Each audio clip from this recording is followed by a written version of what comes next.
Bob Harkness is the manager of the Eat Well supermarket. You go to see him when he reports the robbery of more than $7,000 of the store's receipts. "He was a big, tall fellow," Harkness says. "I couldn't see much of his face. He had a broad-brimmed brown felt hat pulled down over his eyes. His brown overcoat was buttoned up to the neck, with the collar up covering the lower part of his face." "How did it happen?" you ask. "I was sitting here at the desk, adding up the day's receipts. Suddenly I heard this voice behind me telling me to put up my hands. I glanced back and saw him just standing inside the door, with a gun in his hand. He told me to get up from the desk and stand against the wall. Then he scooped up all the money from the desk into a black briefcase." "What then?" you ask. "He ordered me back to the chair. He pulled a rope out of his pocket, tied me to the chair, and stuffed a handkerchief in my mouth. And he slipped out the door.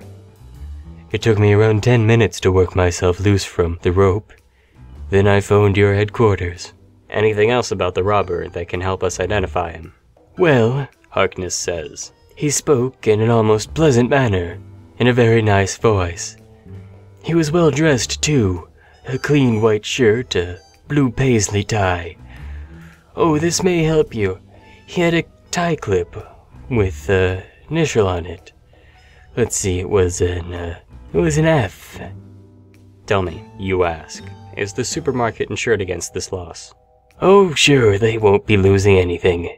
"But they will. You say they'll be losing a manager. I think you framed this robbery yourself. What has led you to this conclusion?"